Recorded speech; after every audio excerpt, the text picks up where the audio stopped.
জামানায় এক ঘটনা ঘটে গেছে, মন দিয়ে শুনেন। আব্দুল্লাহ ইবনে আমির রাদিয়াল্লাহু তাআলা আনহু বর্ণনা, তিনি বলেন রাসূল সাল্লাল্লাহু আলাইহি সাল্লাম আমাদের বাসায় ছিলেন, নবীজি আমাদের বাসায় ছিলেন। দাআতনি উম্মি ওয়া রাসূলুল্লাহি সাল্লাল্লাহু আলাইহি ওয়াসাল্লাম ফি বাইতিনা, আমার আম্মা আমাকে ডাকলেন এমন অবস্থায় আল্লাহ নবী আমাদের বাসায় ছিলেন। আমার আম্মা আমাকে ডাকলেন, ডাকার পর আম্মা বললেন তাআল হা তাআল ওয়াতিকা শাইআ, আব্বু এদিকে আসো আমি তোমারে কিছু দিব। বলি না এরকম? আব্দুল্লাহ ইবনে আমির বলেন আমার আম্মা আমাকে ডাকছে, ডাকার পর বললেন বাবা এদিকে আসো তোমারে কিছু দিব। আল্লাহ নবী বললেন মা আরাদতি আন তুতিহি, এই তুমি কি সত্যি সত্যি কিছু দিতে ডাকছো তোমার ছেলেরে? ওই মহিলার নবী পাল্টা বললেন জি ইয়া রাসূলুল্লাহ ওয়াতিহি তামারা, আমার ছেলেরে আমি খেজুর দিব। আল্লাহ নবী বলেন লাউ আন্নাকি লাম তুতিহি, তুমি যদি তোমার ছেলেরে ডাকার পর যদি খেজুর না দিতা, তুমি যদি তোমার সন্তান ডাকার পর এই যে এইভাবে বললা এদিকে আসো কিছু দিব, আমরা বাংলাদেশিরা বলি আসো মজা দিব, আসার পর মজা দেব না, বেতের বাড়ি শুরু। আল্লাহ নবী বলেন তুমি যদি এইভাবে ডাকার পর তোমার সন্তানকে কিছু না দিতা, তাহলে তোমার ব্যাপারে কুতিবাত ইনদাল্লাহি কাযিবা, আল্লাহর কাছে তোমার নামে একটা মিথ্যা কথা লেখা হয়ে যেত। কি হয়ে যেত? এইভাবে কখনো ভেবে দেখেন নাই? বলেন তো এই মিথ্যা কথাটা হয়নি আমাদের দ্বারা? মজা দিব দেন না, এইগুলা বললেন না। যদি মজা থাকে তো সত্যি দিয়েন, যদি না থাকে বললেন না। রাসূল সাল্লাল্লাহু আলাইহি সাল্লাম বললেন তুমি যদি মিথ্যা কথা বলতে, তোমার সন্তানকে ডাকার পর যদি কিছু না দিতা, তো তোমার নামে একটা মিথ্যা কথা লেখা হয়ে যেত। উদাহরণ নাম্বার 4, এটা ভালো করে বুঝেন।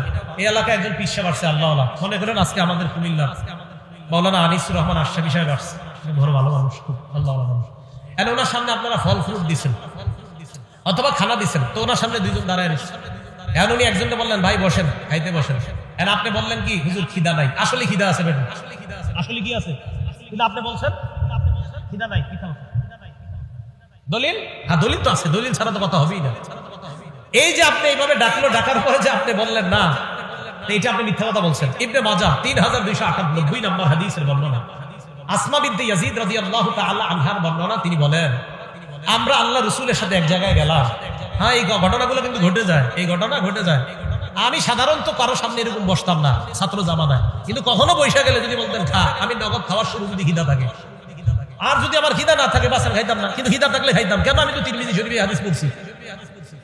রাসূল আকরাম সাল্লাল্লাহু আলাইহি সাল্লামের সামনে উতিয়া রাসূলুল্লাহি সাল্লাল্লাহু আলাইহি সাল্লাম বিতাআম। হ্যাঁ আমাদের যারা আছি আমরা সবাই রাসূল সাল্লাল্লাহু আলাইহি সাল্লামের কিছু সুন্নাহ খুব গুরুত্ব দেই, যে এইগুলোও যে নবীজির সুন্নাহ এটা কেউ গুরুত্ব দেয় না। রাসূল সাল্লাল্লাহু আলাইহি সাল্লামের সামনে খাবার দেওয়া হলো, দস্তরখান ভর্তি খাবার দেওয়া হলো। খাবার দেওয়ার পর আল্লাহ নবীর সামনে যখন খাবার রাখা হয়, আশেপাশে যারা লজ্জায় চিন্তা করতেছে বুমু কি বুমু না, মানে বসবো কিনা নবীর সাথে। মেহমান কিন্তু সবাই, মাসালা হলো মেহমান যেহেতু সবাই, তো সবাই ঋতু দিছে। আল্লাহ নবী বললেন কি ব্যাপার? এদের মধ্যে কয়েকজন বলল না নাস্তাহি ইয়া রাসূলুল্লাহ, হুজুর খিদা নাই, খামু না, খিদা নাই। আল্লাহ নবী বললেন আসলে খিদা নাই। শোনো তোমরা, লা তাজমাআন্না জুআন ওয়া কাযিবা, এই এক পেটের মধ্যে মিথ্যা আর ক্ষুধা একত্রিত করবা না। খিদা রাইখা বললো না খিদা নাই, তাহলে ক্ষুধায়ও কষ্ট পাইলা আর মিথ্যাও জমা করবা। এক পেটের মধ্যে ক্ষুধা আর মিথ্যা একত্রিত করবা না। হ্যাঁ এই হাদিসগুলো খুব বেশি বেশি বলা দরকার। আমরা অনেক সময় অনেক ভাবসাব নিয়ে বসে থাকি, 2-4 জন মেহমান আমার সাথে যায়, যাওয়ার পরে বসে থাকি এমন, আরে দাওয়াতই দিয়ে দিছে 10 জনকে, তা আপনারা 9 জন কেন আমার সামনে লজ্জা পাবেন? 10 জনকে দাওয়াত দিছে, আমি সহ আরো 10 জন, 9 জন লজ্জা পাইতেছে, এর সামনে কিভাবে খাবো? আপনাদেরকে দাওয়াত দিছে কেন? ইসলাম ইসলামের মতো বুঝার চেষ্টা করবেন। আপনি নিজের মতো ইসলাম বুঝতে হবে না।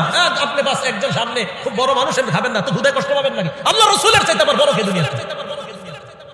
রাসূল সাল্লাল্লাহু আলাইহি সাল্লাম বললেন লা তাজমাআন্না জুআন ওয়া কাযিবা, ক্ষুধা আর মিথ্যা এক পেটে একত্রিত করবা না।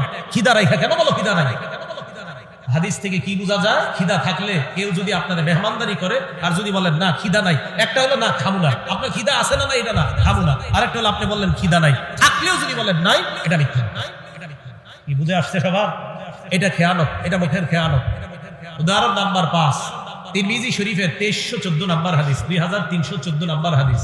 ক্বালা রাসূলুল্লাহ সাল্লাল্লাহু আলাইহি ওয়াসাল্লাম, আল্লাহ রাসূল বলেন ইন্না রাজুলা লা ইয়াতাকাল্লামু বিল কালিমা, নবীজি বলেন মানুষ মাঝে মাঝে এমন কথা বলে লা ইয়ারা বিহা বাসা, যে কথাটা বলার পর মনে করে এটা কোনো ব্যাপার না, একটা কথা বলছে মনে করে এটা কোনো ব্যাপার না, এটা বলছি তো কি হয়েছে, নবীজি বলেন লা ইয়ারা বিহা বাসা, তুমি মনে করো এটা ব্যাপার না, তোমার জানাও না ইয়াহরি বিহা 70 খারিফান ফিন্নার, এই একটা মিথ্যার কারণে তোমার 70 বছরের জাহান্নাম হতে পারে। মানে এমনি মিথ্যা কথা বলছে আর কি, চা খাইতেছে বলতে বলতে বলে আরে তোরে এটা কথার কথা বললাম, আল্লাহ রাসূল বলেন এই যে কথার কথা বললাম, আর এটা যদি তোমার মিথ্যা কথা হয়ে থাকে হতে পারে এই মিথ্যা কথা 70 বছর তোমাকে জাহান্নামে জ্বালাবে। সহিহ বুখারীর বর্ণনা আসছে এই একটা মিথ্যা কথা দুনিয়ার পূর্ব পশ্চিম যত বড় জাহান্নামের গভীরে এই পরিমাণ তুমি যেতে পারো শুধু একটা আজাইরা মিথ্যা কথার কারণে। বলেন আমাদের দ্বারা এগুলো হয় কিনা? 4-5 জন বন্ধু একসাথে বসলে আরে এটা কথার কথা বললাম না, কথার কথা আর এরকম বললেন না, এই জন্য তো নবীজি নিষেধ করছেন। নাহা রাসূলুল্লাহ আন তিলা ওয়া ক্বাল, আল্লাহ রাসূল বলছে আমার উম্মতকে নিষেধ, এই উম্মত তোমাদেরকে নিষেধ আন তিলা ওয়া ক্বাল, আজাইরা কথাবার্তা বেশি বললো না, এটা রাসূল নিষেধ করেছেন। আন তিল ওয়া ক্বাল, রাসূল সাল্লাল্লাহু আলাইহি সাল্লাম নিষেধ করেছেন আন তিলা ওয়া ক্বাল, অনর্থক কথাবার্তা বলতে নিষেধ করেছেন। মা বোনরা মন দিয়ে কথাগুলো শুনেন, স্কুলে যখন আপনারা বাচ্চাদেরকে দেন, দেওয়ার পর 4-5 জন মহিলা একসাথে বসার পর যদি ধর্মীয় কথা বলেন তো ভালো কথা, কিন্তু অনর্থক কথাগুলো যদি বলেন তো মনে রাখবেন না আল্লাহ রাসূল নিষেধ করেছেন। নাহা রাসূলুল্লাহ আন তিলা ওয়া ক্বাল, রাসূল অনর্থক কথাবার্তা বলতে নিষেধ করেছেন। তাহলে অনর্থক মজলিসে আমরা বসবো না, অনর্থক কথাবার্তা বলবো না, শুনবো না। কথা কি বুঝে আসছে? একজন আপনাদের এলাকায় আসছে, আসার পর 4 জন বসছেন সামনে, একজন জিজ্ঞাসা করতেছে আপনার ছেলে মেয়ে কয়জন? তো বলছে 2 জন। মনে করেন আমারই জিজ্ঞাসা করলেন ছেলে মেয়ে কয়জন? আমি বললাম আমার মেয়ে আছে একটা, ছেলে আছে একটা, বাকি 4 জন কিন্তু শুনছে। শোনার পরেও আবার আরেকজন কয় ছেলে মেয়ে কয়জন আপনার? এটা অনর্থক কথা। আপনারা শুনছেন? হ্যাঁ, এটা অনর্থক কথা। কেমন জানি লাগতেছে না? আমার প্রত্যেক কথার পিছনে দলিল আছে, ক্বাল আল্লাহ বা ক্বাল রাসূলুল্লাহ সাল্লাল্লাহু আলাইহি ওয়াসাল্লাম। উদাহরণ নাম্বার 6, এটা আমার বিরুদ্ধে আমি বলতেছি। আমরা যারা স্টেজে বৈশা মানুষকে মিথ্যা কথা বইলা হাসাই, আজকে ভালো করে হাদিস মনে রাখবেন। কি কথা বইলা হাসাই? মিথ্যা কথা। আর আপনারাও সারাদিন আলোচনা করেন, জানোস আজকে এমন একজনের দাওয়াত দেওয়া হয়েছে, আধা ঘন্টা খালি হাসাইবি, বাস পরে আপনারা সবাই মিছিল দিয়ে আসেন যে আজকে আধা ঘন্টা হাসবো, আধা ঘন্টা কানবো, আর 1 ঘন্টা বসবো। এই যে আধা ঘন্টা মিথ্যা কথা বইলা ঠইলা হাসাবে। একটা কথা হলো রাসূল সাল্লাল্লাহু আলাইহি সাল্লামের কিছু হাদিস আছে, হাসির হাদিস। আমার একটা আলোচনায় আছে রাসূল সাল্লাল্লাহু আলাইহি সাল্লামের হাসি। এই জায়গায় আমি প্রায় 19টা হাদিস আনছি যে জায়গায় রাসূল হাসছে। রাসূল সাল্লাল্লাহু আলাইহি সাল্লাম যেখানে হাসছে হাসবেন, শুধু রাসূল না আল্লাহও হাসছে, এই হাদিসও আনছি। কে হাসছে? হ্যাঁ, আপনি ওই হাদিস বইলা হাসান জনগণদের, কিন্তু আন্দাজি অনর্থক মিথ্যা কথা বলে যদি হাসান তো দেখেন নবীজি কি বলে। তিরমিজি শরীফের 2315 নম্বর হাদিসের বর্ণনা, 2315 নম্বর হাদিস। ক্বালা রাসূলুল্লাহ সাল্লাল্লাহু আলাইহি ওয়াসাল্লাম, আল্লাহ নবী বলেন ওয়াইলুল লিল্লাযী ইউহাদ্দিসু বিল হাদিস লিইউদহিকা বিহিল কওম, ওই ব্যক্তি ধ্বংস হোক, ওই বক্তা ধ্বংস হোক যে ব্যক্তি মানুষের সামনে কথা বলে, ফায়াকযিবু, কথা বলতে বলতে মিথ্যা বলে মানুষকে হাসানোর জন্য। বলেন তো আমাদের সমাজে মানুষকে হাসায় মিথ্যা কথা বলে এমন মানুষ আছে না নাই? আপনারা তো অভিযোগ দেন, অমুক কৌতুক অভিনেতা মিথ্যা কথা বলে আমাদেরকে হাসায়। আরে মিয়া, কৌতুক অভিনেতাকে কি বলবেন আপনারা? আমাকেই বলেন। এই আমার মতো মানুষ এই মঞ্চে বৈশা আমিও মিথ্যা কথা, মানে আমার মতো কেউ কেউ মঞ্চে বৈশা মিথ্যা কথা বলে আপনাদেরকে হাসায়। আল্লাহ নবী বলেন কোন মুসলমান অন্য মুসলমানকে যদি মিথ্যা কথা বলে হাসায়, ওয়াইলুল লিল্লাযী, সে ধ্বংস, ওয়াইলুল লাহু, সে ধ্বংস, ওয়াইলুল লাহু, সে ধ্বংস। কি বলছে? বলেন কি বলছে? ধ্বংস। এজন্য আলোচক ধরে কখনো আপনারা এইগুলা বললেন না। কি হুজুর আপনি কিন্তু 2 ঘন্টা সময় দিত আমাদেরকে, উনি কি করবে? উনি চিন্তা করে আধা ঘন্টা এই মিথ্যা কথাগুলা কয়ে হাসাবো, এরপরে চিন্তা করে আর আধা ঘন্টা এক কাজ করতে হবে। কি কাজ? ওই মিথ্যা কথাগুলা বলে জনগণ কানবো, বাস কানবে না। পরে মাঝখানে 1 ঘন্টা ওনার ওই যে যেগুলো এগুলো উনি বলবে। আপনাদের দোষ আছে, আয়োজকদের দোষ আছে। নিয়ত করবেন কোরআন সুন্নাহর কথা শুনবো, এখান থেকে হেদায়েতের বাণী শুনবো, অন্যের কাছে প্রচার করব। 4 নিয়তে মাহফিলে আসবেন। 5ম নাম্বার আরেকটা আছে। 1 নাম্বার নিয়ত পরিশুদ্ধ করা, এই হলো প্রথম নিয়ত। এই নিয়ত করে মাহফিলে আসবেন, আলোচকও এই নিয়ত করে ওয়াজ করবে। 2 নাম্বার, মাহফিলে আসবেন একমাত্র আল্লাহকে খুশি করার জন্য, আলোচকও আলোচনা করবে একমাত্র আল্লাহকে খুশি করার জন্য। 3 নাম্বার, মাহফিলে আসবেন আল্লাহর কাছে প্রতিদান পাওয়ার আশায়, আলোচকও আলোচনা করবে আল্লাহর কাছ থেকে প্রতিদান পাওয়ার আশায়। 4 নাম্বার, মাহফিলে আসবেন কোন মানুষকে দেখানোর জন্য না যে আমি তো সেখানে গেছি, যাওয়ার পর এই জানলাম, আয় তোকে এটা জানাই, আমি তো আল্লাহর ওলি হয়ে গেছি, এই নিয়তে না।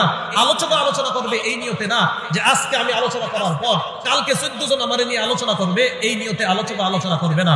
এই 4 নিয়তে আলোচক মাহফিলে আসবে, শ্রোতারাও মাহফিলে আসবে। 5ম আরেকটা নিয়ম, মাহফিলের পরিবেশ সুন্নাহ মোতাবেক হতে হবে, সেটা আলোচকের মধ্যেও থাকতে হবে, শ্রোতাদের মধ্যে থাকতে হবে। কি কথা বুঝে আসছে? হ্যাঁ, এগুলো সবগুলা কোরআন সুন্নাহ দ্বারা প্রমাণিত।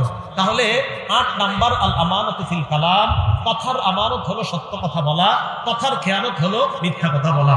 ভালো করে মনে রাখবেন, এই মুখ দিয়া সবচাইতে বড় খেয়ানত আল্লাহর নামে মিথ্যা কথা বলা। বলেন সবাই, কার নামে মিথ্যা কথা বলা? আল্লাহর নামে। কারণ আল্লাহ সবচেয়ে সত্যবাদী, আল্লাহর নামে মিথ্যা কথা বলা যাবে না।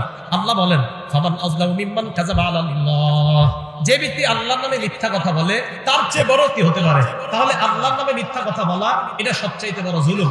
2 নাম্বার, রাসূল আকরাম সাল্লাল্লাহু আলাইহি সাল্লামের নামে মিথ্যা কথা বলা যাবে না। 2 নাম্বার, নবীজির নামে মিথ্যা কথা বলা যাবে না।